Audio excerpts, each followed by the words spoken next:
Praise to the lord. ఈరోజు దేవుడు మనకి ఇచ్చినటువంటి వాగ్దానం ఏంటంటే యెహోషువ గ్రంథము 2వ అధ్యాయము 11వ వచనం. మీ ఎదుట ఎట్టి మనుష్యులకైనను ధైర్యం ఏమాత్రము ఉండదు. ఆమేన్.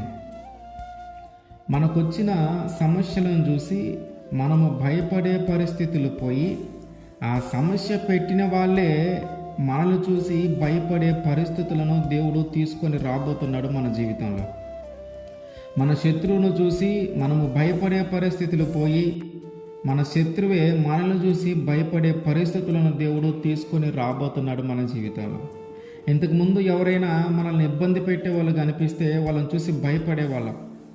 ఇప్పుడు ఆ మనల్ని ఎవరైతే ఇబ్బంది పెట్టేవారు ఉన్నారో వారే మనల్ని చూసి భయపడే పరిస్థితులను దేవుడు తీసుకొని రాబోతున్నాడు మన జీవితంలో. మనల్ని చూసి కాదు భయం, మన తెలివిని చూసి కాదు భయం, మన జ్ఞానాన్ని చూసి కాదు భయం, మన బలాన్ని చూసి కాదు భయం, మన పక్షాన మన దేవుడు ఉన్నాడని.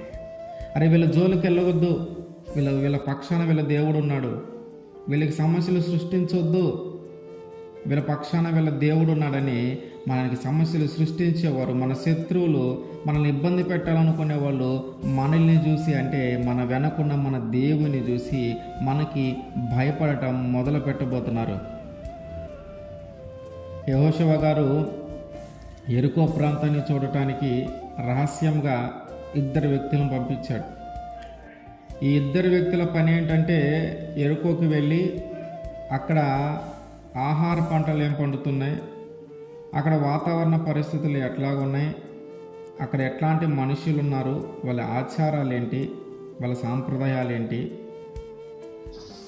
వాళ్ళ దగ్గర యుద్ధం చేయటానికి కానీ ఒక దేశం మీదకి వెళ్ళటానికి కానీ ఎలాంటి ఆయుధాలు కలిగి ఉన్నారు, ఇట్లా ఆ యెరికోకు సంబంధించిన సమాచారం మొత్తము తీసుకొని రావటానికి 2 వ్యక్తుల్ని వేగుగా పంపించాడు.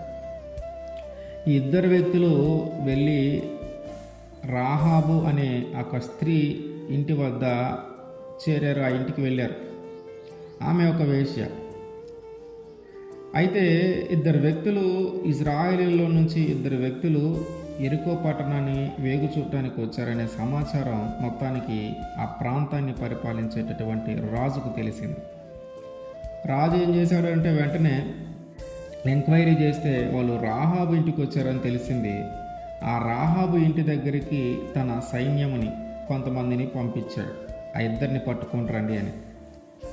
రాజు దగ్గర నుంచి వచ్చినటువంటి ఈ సేవకులు రాహాబు దగ్గరికి వచ్చి, నీ దగ్గరికి 2 మనుషులు వచ్చారంట కదా, వాళ్ళని బయటికి తీసుకొని రా, మేము రాజు దగ్గరికి తీసుకొని వెళ్ళాలి అంటే ఆమె చెప్తుంది, అవునయ్యా నిజమే, 2 వ్యక్తులు వచ్చారు, కానీ వాళ్ళు ఎక్కడి నుంచి వచ్చారో తెలియదు, ఎందుకు వచ్చారో తెలియదు, వాళ్ళు వచ్చి మళ్ళీ వెళ్ళిపోయారయ్యా, కనుక మీరు త్వరగా వారిని కానీ తరిమితే పట్టుకుంటారు అని చెప్పి వాళ్ళని పంపించేసింది. కానీ వాస్తవంగా వాళ్ళు ఆ ఇంటిలోనే ఉన్నారు. ఆ 2ని ఆమె దాచి రాజు సేవకులకి ఆమె అబద్ధం చెప్పింది. రాజు సేవకులు వెళ్ళిపోయిన తర్వాత ఆ 2ని దాచిపెట్టింది కదా, వాళ్ళ దగ్గరికి వెళ్ళి మాట్లాడుతున్న మాటలు, రాహాబు, యెరికోలో నివసిస్తున్నటువంటి ఆ స్త్రీ, ఇశ్రాయేలు దేశంలో నుంచి, ఇశ్రాయేలు ప్రజల్లో నుంచి 2 వ్యక్తులు వస్తే వాళ్ళని దాచి, రాజుకు కనిపించకుండా దాచి, ఆ వ్యక్తులతో మాట్లాడుతున్న మాటలు ఏంటంటే, యెహోవా ఈ దేశమును మీకు ఇచ్చిచున్నాడనియు, మీ వలన మాకు భయము పుట్టుననియు, మీ భయము వలన ఈ దేశ నివాసులందరికీ ధైర్యము చెడుననియు నేను ఎరుగుదును.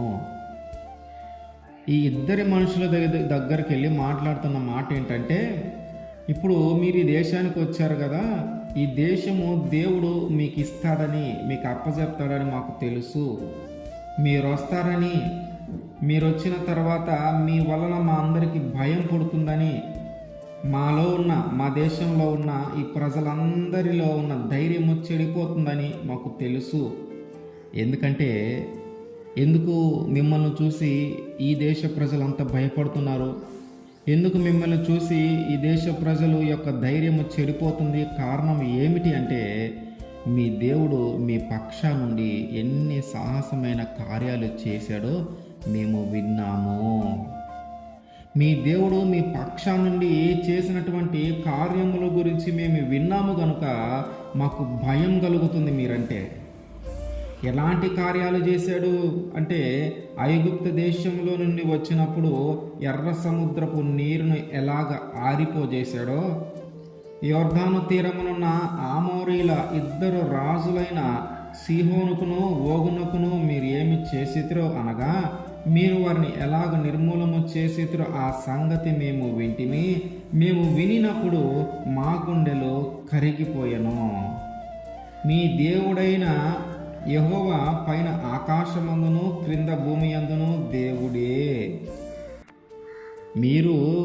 మీ దేవుడు మీ పక్షమున ఉండి ఎర్ర సముద్రాన్ని ఎలాగ ఆరిపోజేశాడో, శత్రువులతో ఎలా పోరాడేలాగా చేశాడో, వారిని ఎలా నశించిపోయేలాగా చేశాడో, మీ పక్షాన ఎలా యుద్ధం చేశాడో మేమన్నీ విన్నాము. ఈ వినినప్పుడు ఏం జరిగిందంటే, వీళ్ళు ఎప్పుడు ఎరుకోకు వస్తారో, ఒకవేళ ఎరుకోకు వస్తే మన పరిస్థితి ఏంటి, మన దేశం మీదకి వస్తే మన పరిస్థితి ఏంటని మేమందరం భయపడతా ఉన్నాం. మా ధైర్యం అంతా చెడిపోయింది, ధైర్యం అంతా కోల్పోయి ఉన్నాం. ఇప్పుడు మీరు రానే వచ్చేశారు. ఇప్పుడు మీరు వచ్చారనే సమాచారము రాజుకు తెలియగానే, ఈ దేశ ప్రజలందరికీ తెలియగానే అందరిలో ఒక భయం ఏర్పడింది. ఇంతకుముందు రాజులతో పోరాడినట్టుగా, ఇంతకుముందు రాజులను నశింపజేసినట్టుగా వీళ్ళు ఈ రాజును కూడా నశింపజేస్తారేమో. ఇంతకుముందు ఆ దేశాలను ఆక్రమించుకున్నట్టుగా వీళ్ళు ఈ దేశాన్ని కూడా ఆక్రమించుకుంటారేమో. వీళ్ళని ఎదిరించలేము, వీళ్ళతో పోరాడలేము, వీళ్ళని జయించలేము. కారణం ఏమిటంటే, వాళ్ళ దేవుడు వాళ్ళ పక్షాన ఉన్నాడు. వాళ్ళ దేవుడు వాళ్ళ పక్షాన యుద్ధం చేస్తాడు. వాళ్ళ దేవుడు వాళ్ళ పక్షాన నిలబడి పోరాడతాడు. ఆయన్ని వీళ్ళని ఎదిరించటము అంటే, ఇజ్రాయేల్ ప్రజలను ఎదిరించటం అంటే వాళ్ళ దేవుణ్ణి ఎదిరించినట్టే. ఇజ్రాయేల్ ప్రజలతో యుద్ధము చేయటం అంటే వారి దేవుడితో యుద్ధము చేస్తున్నట్టే అని అందరికీ అర్థమైంది. అందుకని అందరిలో ఒక భయం ఏర్పడింది. కనుక నేను మిమ్మల్ని కాపాడాను కనుక మీరు కూడా నా తండ్రి ఇంటిని, నా తల్లి ఇంటిని కాపాడండి అని చెప్పి ఆమె మాట్లాడింది. అంటే ఏ శత్రువైనా సరే మీ ఎదుట ఇక్కడ నిలవలేరు. ఆమె చెప్పిన మాట ఏంటంటే, మీ ఎదుట ఎట్టి మనుషులకైనను ధైర్యము ఏమాత్రము ఉండదు. వాళ్ళు ఎట్లాంటి మనుషులైనా కానీ, శక్తివంతులైనా, బలవంతులైనా, రాజులైనా, అధికారులైనా సరే మీ ముందు నిలబడలేరు. మీ ముందు నిలబడటానికి వాళ్ళకి ధైర్యం రాదు. కారణం ఏమిటంటే, మీ దేవుడే మీ పక్షాన ఉన్నాడని మాకందరికీ అర్థమవుతుంది. కనుక మీ ముందు ఏ మనుషుడు నిలబడలేడు. కనుక వీళ్ళందరిలో ఒక భయం ఏర్పడింది. ఇశ్రాయేలు ప్రజల వైపు చూడాలంటేనే, వాళ్ళతో యుద్ధం చేయాలంటేనే, అసలు వాళ్ళ ఆ పట్టణంలోకి వచ్చారని తెలిస్తేనే భయం ఏర్పడింది.